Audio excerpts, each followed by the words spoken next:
Okay, welcome to the December 7th Thursday chat. And we're taking it in a different order today because Matt has been commanded to show up at 4 o'clock to some higher level of Hebrew senior life. So Matt will come on first. You all set? I am. Thank you, Jerry. All right. Hello, everyone. It's been a couple weeks. My apologies. Think that a couple weeks ago, I was at a board meeting for the Massachusetts Assisted Living Association, which is always interesting to learn what's going on in the industry and across the Commonwealth.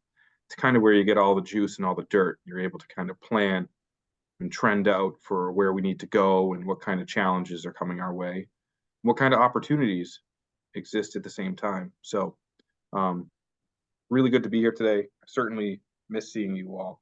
And I want to start off today by wishing you all a happy Hanukkah. I hope it's absolutely wonderful. I think that everybody knows that we've got a little bit of COVID going on around the campus. We have 6 cases of COVID here on the campus. Of those 6 cases, 3 are carryovers from last week and 3 are new. I would say that I have a tiny bit of concern right now that I'm watching this really closely. I'm not seeing community spread at this point, but when you have 6 cases, it's certainly worth paying attention to. So this is where I make the request to everybody that if you feel ill or even slightly off, please stay home. If you have been exposed to somebody who has COVID, please make sure that you're not dining and that when you're in the common areas that you please wear a mask. I truly believe what we do right now in the next 5 to 7 days is going to make a very big difference. And I want to make sure that next week we're able to enjoy our Hanukkah celebration and holidays and that everybody just has a very healthy season. So we've been here before. There's no reason for any kind of panic whatsoever. And this is controllable. We just have to make sure that we take responsibility. Okay? That's really helpful. Any questions about COVID before I move on a little bit? No. Okay. And by the way, we have 85 on right now. So I think everybody lost that one. I want to also let the community know that we signed a landscape contract for master planning for the campus. Now, this is really good news. It's stage 1 of what's going to be a long process. We're going to be working on this particularly over the winter time. And we will heavily engage the landscape committee as well as representative from the buildings that are not represented on the landscape committee. So for example, I don't believe the villas have representation on the landscape committee. So we'll be asking somebody from the villas to join us when we work through this process. It will be a process. The whole campus will not be done at once. It's going to be set up in zones, and we'll work on each zone as we go. And that way, similar to the buildings, it'll give us a plan to follow throughout time that makes sense, is logical, and we'll focus on having landscaping that is pest resistant, drought resistant, natural to the area, and just truly something that we can all be proud of and that will be able to be maintained. So this process will kick off hopefully very soon. The company that we're using, their name is Arcadis. They've already been out on the campus. They've surveyed the campus. And now we're about to begin the process of collecting as much information as we possibly can. And we're going to design this in tandem to ensure that this continues to be the gorgeous campus that it is. So I'll stop there for a second for any questions. No. No? Okay. If anybody's been in the 5,000 building. Oh, Linda wants. Linda, how are you? You have to unmute, Linda. Thought I was unmuted. Just a question about the general guidelines for them. I assume from what you said that you're going to take into consideration that our climate is going to be changing and that maybe we can't have something that looks like a golf club, golf course all the time, but something that's more easily maintained under more difficult conditions. I think you've hit the nail on the head. That's exactly right. I mean, even they had a very long discussion with us about that. The climate has become somewhat unpredictable. And if you put in very thirsty plants that are very tasty to pests, we're going to have ourselves a problem for years to come. So we want to make sure that we maintain the beauty of this campus in a way that'll actually succeed. So, Thank you. yeah, absolutely, Linda. You absolutely got it perfectly. Anybody else? Okay. If you've been in the Is that 5,000, Sid Josephi? Go ahead. I don't know if this comes under landscaping at all, but the area between Great Meadow Hall and outside Nosh, that walking area, when the sun sets, it's very dark there. Can low lighting be added to the plan so that people that are walking there can see where they're going? The paths are very dark. I'll do my very best to remember that, and I'm going to ask that the garden committee and those of you that get, pulled into this whole process also try to remember that, because as we're doing the planning, Sid, that information will get pulled out. That's part of Arcadis's job, is to really try to think about this holistically and get feedback from the residents so we can put this thing into play.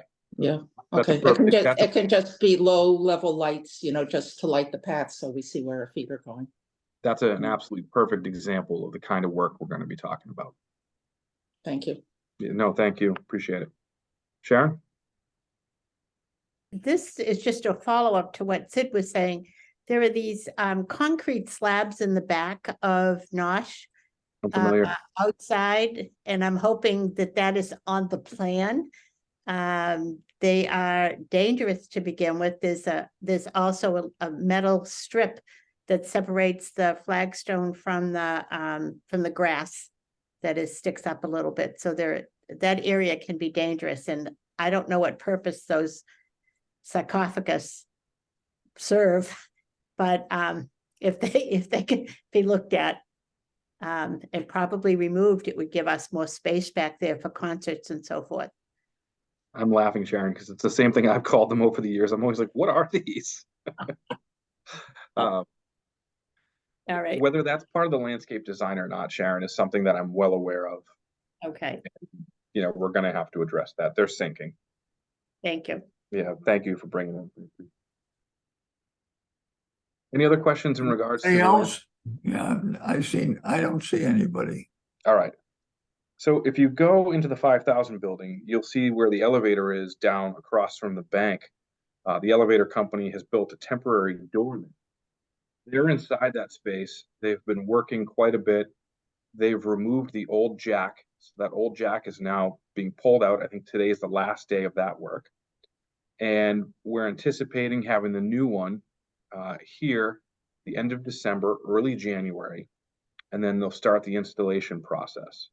So that is moving along nicely. We're getting good responsiveness from Kone, and I'm feeling optimistic about that. Frank, I see you have your hand up. Yeah. Yes, it's actually, Jane wanted me to ask, we have a dead tree just outside of our unit, and we're wondering what we could do about it. Frank, please let One Stop Shop know. And I let One Stop Shop know, and they came and looked at it. And said it needs to be replaced. And Yep. all the trees of its kind on the campus are dead. So I presume there will be a sort of some kind of replacement. yeah, But the thing is, it needs to be done fairly shortly because a tree takes a long time to to be there. And I bought my unit a year ago with that tree wasn't dead.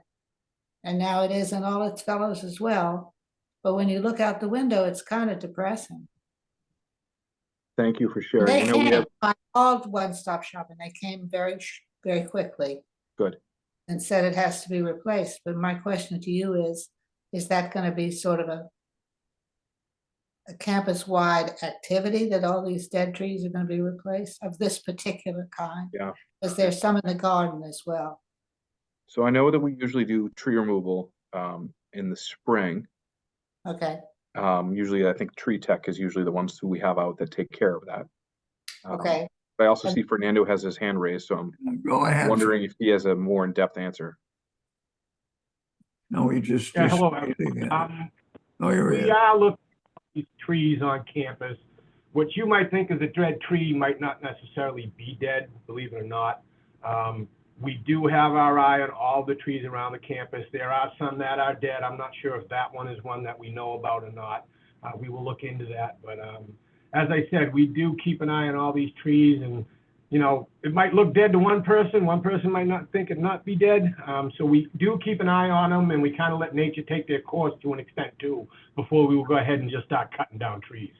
Okay, Fernando, this tree was pronounced dead, not by me, but by the people from One Stop Shop, the landscaping people. I didn't say, I'm in constant contact with the landscape company, so I will reach out to him tomorrow and see if that tree is one, in fact, that he is deemed dead, that will be that would taken be down. good. Yeah, that would be good because, as I said, it's kind of depressing. Look out the window and look at that. All right, thank you. I Thank you. think we're not gonna go any further with that. Toby Levine.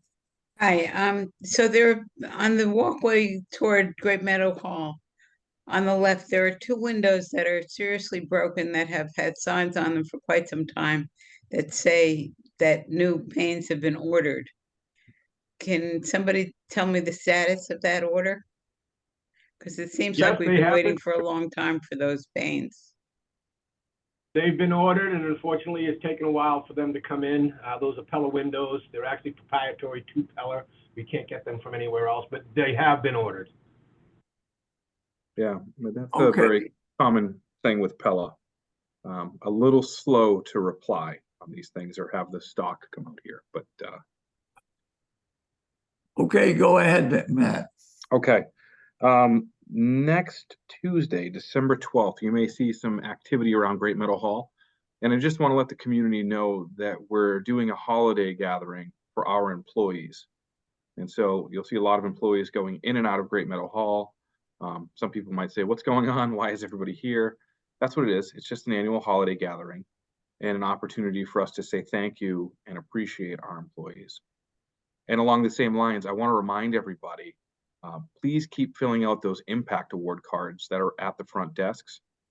Those are to be filled out for employees who have made a positive impact for you or other residents around this campus. And it goes really far because what we do with those is we publicly thank those employees for their hard work, share those cards with the employees, and usually we give them a small gift with it, whether it be, I don't know, a candy bar, a cupcake, something along those lines. And then from all the nominations, we pick a winner for each month. And that winner receives a nice monetary prize and some recognition. And then at the end of the year, which we'll do in January, all those winners kind of compete together for kind of the large annual Employee Impact Award. So it's really a neat program. The employees love being nominated. I mean, who wouldn't? It's really cool. And it's a very unique way for us as an entire community together to thank them. So I just wanted to give a plug for that.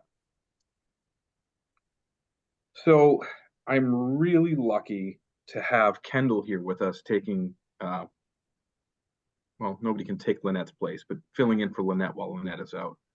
We anticipate that Lynette will not be here next week. In fact, I've kind of told her you can't be here next week. She is very much ready to be a mom again. And so when you call the admin line, you're gonna, if you haven't already, get to know Kendall. Lynette has done a phenomenal job training her, and Kendall's ready to go. And we're just gonna try to get Lynette back as fast as we can. But we anticipate that, you know, Lynette will take the full leave and Kendall will do. So I just want to let the community know about that. That'd be really helpful. And then lastly, I just want to acknowledge that I've been incredibly involved with a lot of initiatives. It's taken me off the campus quite a bit.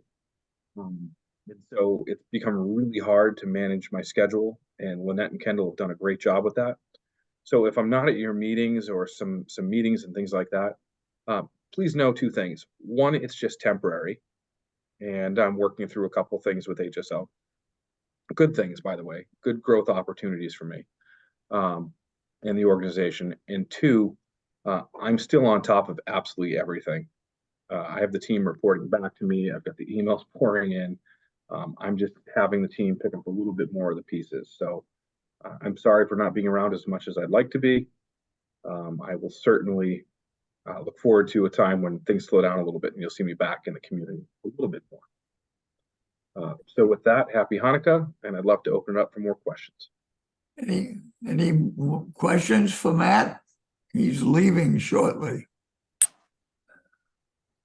Yeah, I have to do a interview for a senior HR person on the corporate level. So we want to make sure that I have a say in that because we work pretty closely with that position.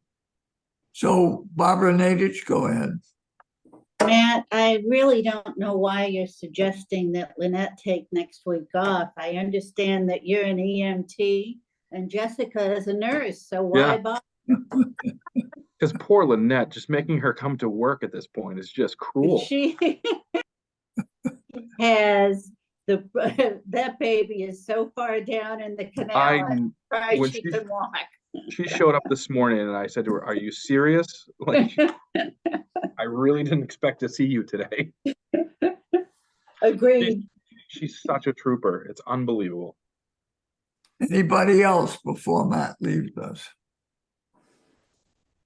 Okay, thank you. You can hang around as long as you. I would love to, and it's just great to see everybody. Thanks for everything. So Barbara Nadich, go ahead. Hi, everybody. On behalf of the election committee, which was Paul Blas and myself, first of all, I'd like to thank Joan Buck for counting the ballots and Jim Feldman for helping to stuff the envelopes, as well as Anna Marcus. There were a total of 145 ballots turned in, which is not quite half of the community, but that is the case.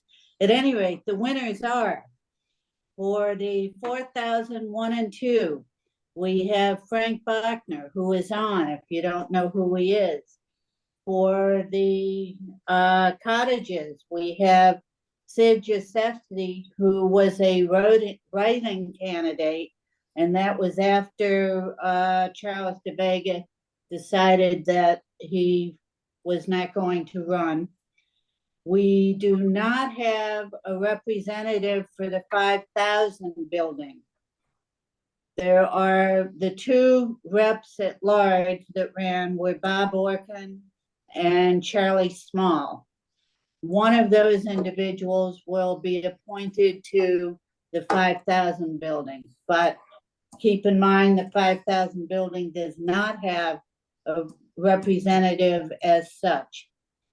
Did I forget anybody? I don't think so. If I did, yell now. We have two reps at large. We have the cottages, and we have 4,000 floor 1 and 2. Thank you and congratulations.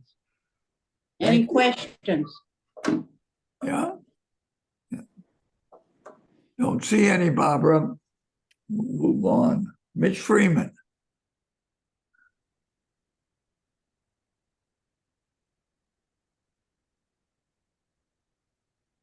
Did I unmute? Where am I? Yeah, you're all set. Okay. All right.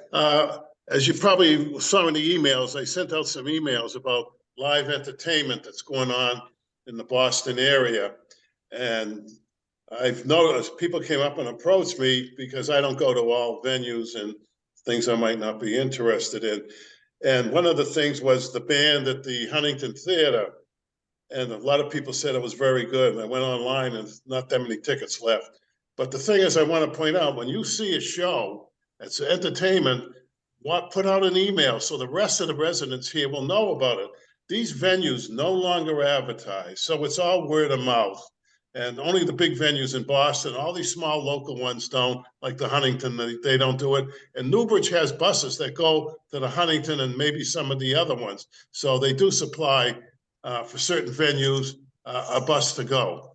And I also would like to say that they don't, the Norwood Theater just put out their programs for the whole year, next year of 24. And if you go online to the Norwood Theater, different variety of programs. They have concerts, they have comedians, plays, everything. It's only 15 minutes from here. It's a nice venue. When I get a program from it, I'll print it out, do it.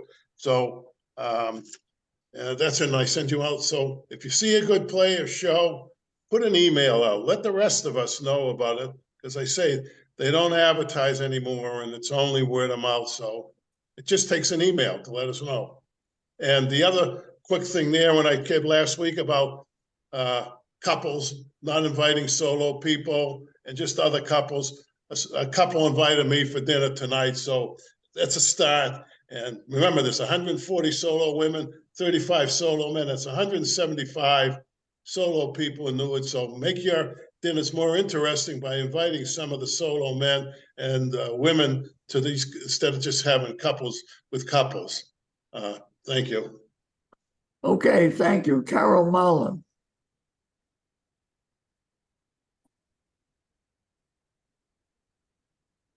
You're not, you gotta unmute and then start again, Carol.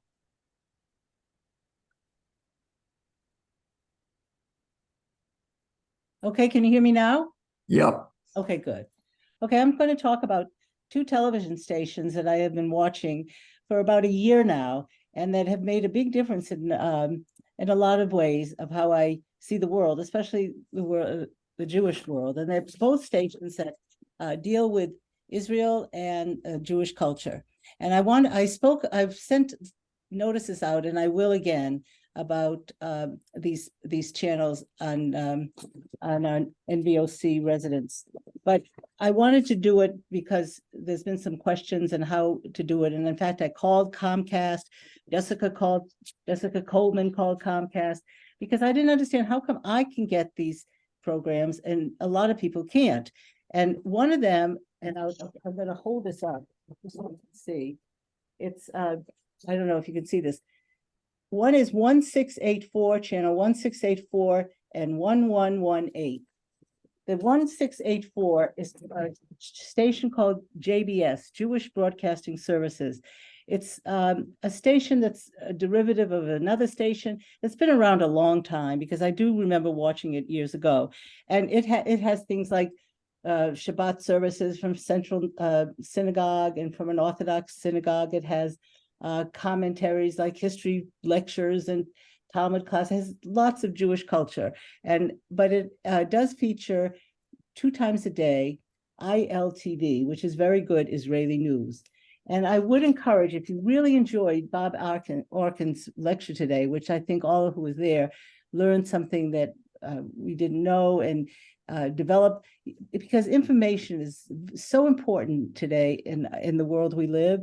And if you want to really get the flavor of what is going on in Israel, I can assure you, you can't get it from reading the New York Times or watching CNN. They're very good in their own way, but it's an American perspective. But to see the world as Israel is experiencing it, it's wonderful to watch these stations. The station 1118, it's like 918, but this is 1118, is a station available on Comcast, and it's it's I-24 News, and it's Israeli news. And I would say it's on the par, if you've ever watched Al Jazeera, the Qatar station that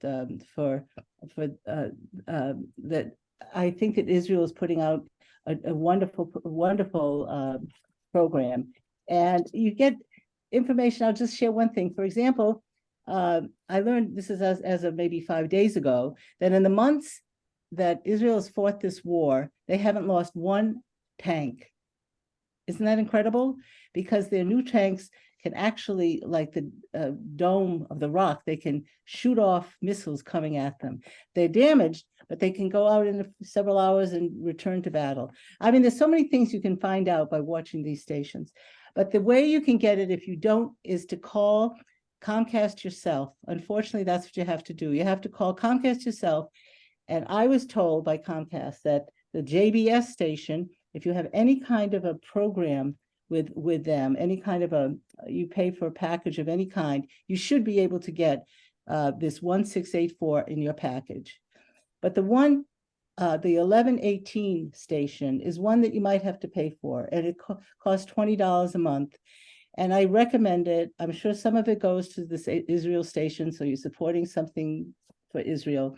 And I would like to just recommend that you get these stations, and the information. I think it's the kind of an experience. If more people share it, maybe we can have a group together and talk about once in a while the things that we learn about it, because I think that we learned from Bob Orkin that we have a thirst of what's really happening, what's going on, what should we know. This is a time to really make ourselves informed, help our children, grandchildren go through a very difficult time.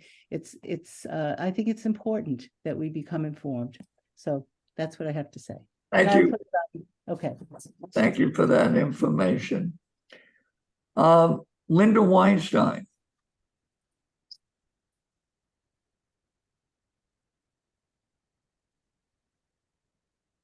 You have to unmute.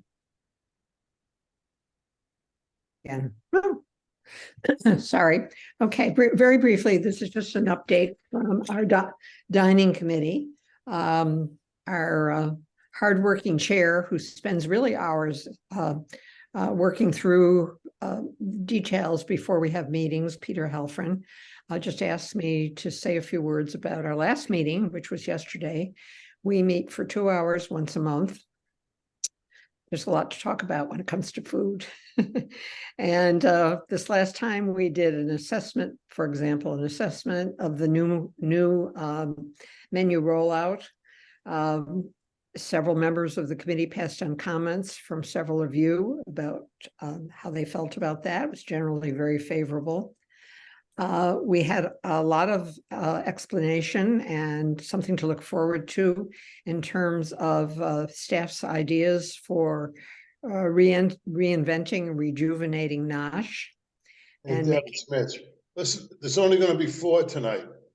Oh, I got him. hey, Michael, thanks. Go ahead, Linda. okay, anyway, NOSH, which many of us enjoyed when we first came here, and which we hope will begin to attract more people. That's a work in progress. We talked about food containers, very close to my heart. Any of you who do takeout have noticed that our containers continue to be, they're new, but they continue newly designed, differently designed in terms of shape, but they continue to have black bottoms. They cannot be recycled. And even though Sid Josephi has been very good about getting them reused, they're all going to end up in the garbage. So food containers are an ongoing issue. And that discussion took place, as well as some of the discussions about food in the context that Newbridge was built as a green community.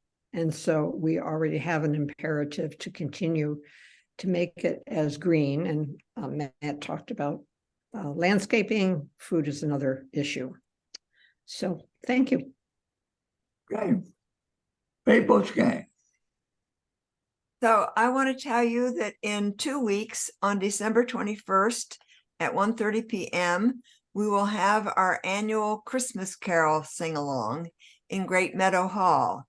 And this year we have a special treat, and that our accompanist will be no other than Steve Caldwell, the former executive director of Newbridge. Many of you new people do not know him, but you will get acquainted with him if you come and join us for Christmas caroling on the 21st at 1:30 p.m. in Great Meadow Hall. Thank you.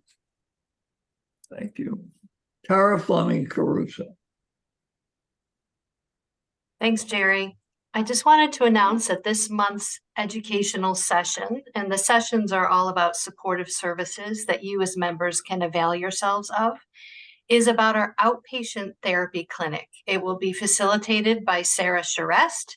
She'll be talking about PT, OT, and speech, as well as some of the lesser known services that might be new to you, such as audiology, nutrition, and bone density. So some interesting things to share. Hope to see you all. Please RSVP through the hotline. Thank you. Hey, Jessica Coleman. Hi, Jerry. First off, I have to say, I hope I don't freeze. I'm at our campus in Randolph, and my internet does not seem to be too stable. So hopefully I don't turn into a frozen individual. I wanted to give a reminder and an update on our favorite topic, dogs. We currently have noticed definitely an uptick in dog waste on the campus. And as all of you know, our campus is just so beautiful. Everyone does such a good job, the housekeeping team, of making sure that it always looks so nice and clean, the landscaping team, that we don't want any type of waste on the yard. I'm asking everyone, please, if your dog goes to the bathroom on campus, please pick it up. For whatever reason, if you are not able to, please let the front desk know so that we can assist you. I do understand sometimes there's extenuating circumstances that might come up, so please let someone know. The change in our policy is before, if somebody found dog waste on campus, they would call the community life director. Well, there's one issue with that because we don't have one designated person really as just the pure director of community life. So going forward, if you find anything on campus, or I hate to say it, but it has happened before, or inside the building, please call the one-stop shop. One-stop shop will be able to send somebody down who will be able to take care of it. Also, I do have to say, because I feel like every time I talk about dogs and the dog policy, I'm saying negative things. We currently have 27 dogs on campus. That has increased huge from a few years ago where it was about 10. So overall, I want to say thank you to the dog owners, especially the ones that I know are diligent in making sure that they're taking care of their animal, make sure they're taking care of our beautiful campus. So I do want to say thank you to those people. But just a reminder, and if you find anything, please call One Stop Shop. Thanks. So Eileen O'Donoghue.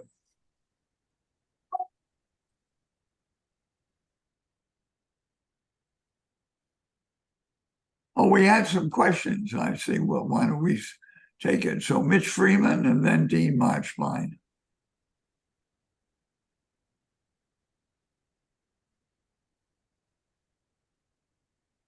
Mitch Freeman seems to have disappeared. Dean Marchline and then Faye Busgang. So on the issue of the dogs, if you're talking about the path that goes through the woods, I'm on that path every day, and routinely there are non-Newbridge residents with bunches of dogs that are not leashed. And when you ask them if they know there's a leash policy, they smile, say thank you, and continue on with their dogs not leashed. So I don't know if that may be contributing to part of the dog issue. Over. Thank you so much for that. And I strongly feel that it does, as well as visitors. Oh. So it's really just making sure that us as a community. Breaking up, Jessica. I think we got the word. Thank you. Faye Busgang. All right, so I also have a request that has to do with dogs.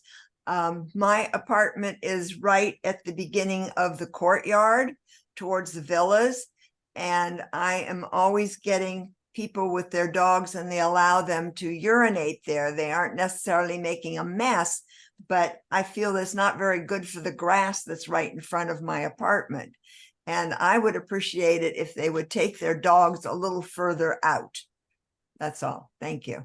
Thank you, Anna Marcus.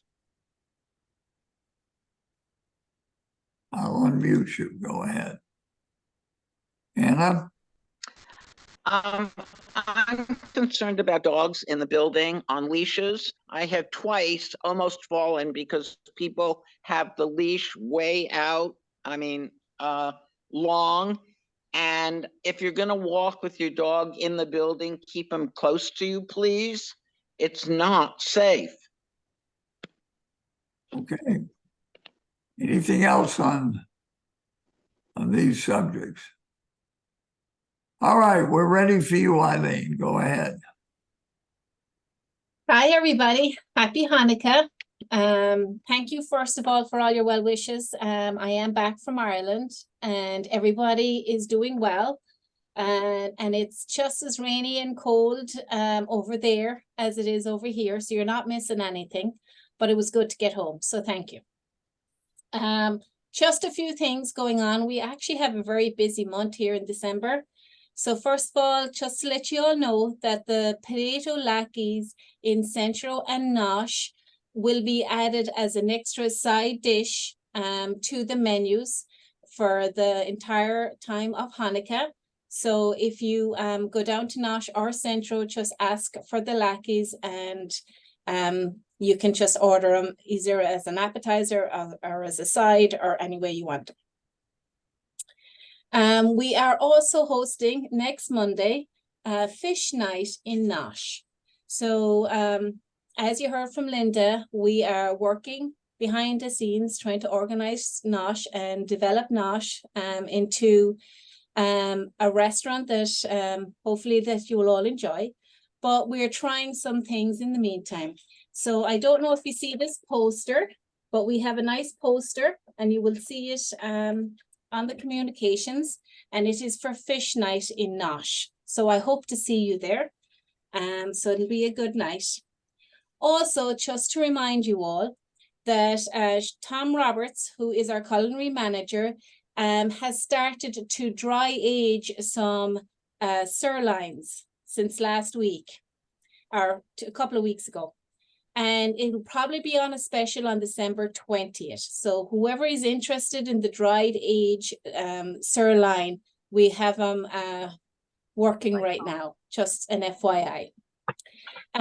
Also, as I said, we have a very busy month between the Hanukkah party on the 14th and the Interfaith on the 19th of December.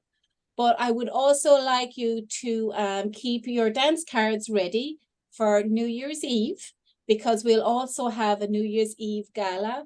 More to come next week with the details. We just didn't want to load you guys all up with all the details from the other parties, but we will be having a New Year's Eve gala on December 31st. So more to come with that. And then finally, we will also have a new Centro lunch rollout menu by the end of December. We will have more details for you next week on the Centro new lunch menu. Now that's a lot. I hope you have remembered it all, but if you don't, please call me or Josh or Patrick or Adriana or Carlos, and we'll give you the details. Thank you. And any questions? I don't see any. So Bonnie Rosenberg, you're the last. Oh, I'm sorry, Sharon Gouveia. Go ahead, Sharon. And then Nancy Kuma. Sorry, I just, I could put the hand up late. Eileen, I just wanted to be sure that everybody knows we are so excited with the response to the Interfaith dinner. But at this time, we have no more room to accommodate anybody else. So we're sorry if there are people that wish to go. But at this point in time, we're working to make sure that everything goes well with the number of people that have signed up to go, and we will do the best to accommodate everybody that has signed up so far. So thank you, Jerry. You're welcome. So Nancy Kuma, did you find your hearing aid? No, I didn't. And it's probably right under my nose somewhere, but, or under my ears somewhere, but, haven't found it. But, thanks for everyone's concern. I just wanted to say a shout out of thanks to Josh for, the very nice rearrangement of of Copper Beach. It, met with cheers last night from, everyone who was there to dine, and it's really a great improvement, and I thank him very much, and the team that did the physical labor of rearranging. Great move. Thanks. Anybody else? Okay, Nancy, Bonnie, go ahead. Hi, everybody. It's the first night of Hanukkah, and I have a gift for everybody. And the gift is making sure that you put the date of December 11th, Monday night, in your calendar, because there will be a fabulous concert with Noah Aronson and some of his friends. And it is a concert that everybody is going to be talking about the next day. And you don't want to have missed it. And so I am really sharing a personal, beloved favorite of mine. I have watched Noah grow and rise into a phenomenal composer and musician. He is one of the most sought after Jewish musicians in North America. And he's a composer and a performer. And he's known for his spiritual depth and unique ability to engage community in prayer and song. For nearly 20 years, Noah has inspired thousands with his creativity, musicality, and his playful, soulful spirit. He and his bandmates, many from Berklee College of Music, and I've known Noah since his early days at Berklee, and then he grew up at our temple, at Temple Beth Elohim. So put the date in your calendar, and you will have light that will touch your soul and your heart and your spirit. See you there. I agree. Thank you. Judy Ehrlich. Hi, everybody. There've been a lot of announcements about all the exciting things that are going to happen over the next few weeks. I sent out a Hanukkah schedule about all the 8 nights of Hanukkah candle lighting. And I would encourage you to check each day, because they're not all at the same time and at the same place. So they're basically at 5, except one day they're at 4:45, which is tomorrow. And they're at a variety of different locations: Great Meadow Hall, the synagogue, assisted living, and at outside Centro. So just check, so you make sure you come to the right place, and looking forward to festive candle lightings with you during the coming week. Thanks. Okay, I think that, right. Do you want to say where it is tonight, Rabbi? Oh, yes. Tonight it is in Great Meadow Hall, and we have the pianist Joan Ligand, who played for us last year on the last night of Hanukkah, and was really a very popular and well-liked, well-received song leader and pianist. So I encourage you to come and get Hanukkah started on the right foot, so to speak. And that's 5 o'clock. 5 o'clock in Great Meadow Hall tonight. Thank you. And there are latkes and applesauce and hot cider to go with it. Okay, thank you. Thank you. So that wraps it up, and maybe we'll see you all at the Hanukkah lighting in 45 minutes. Thank you, everybody. We'll see you next week.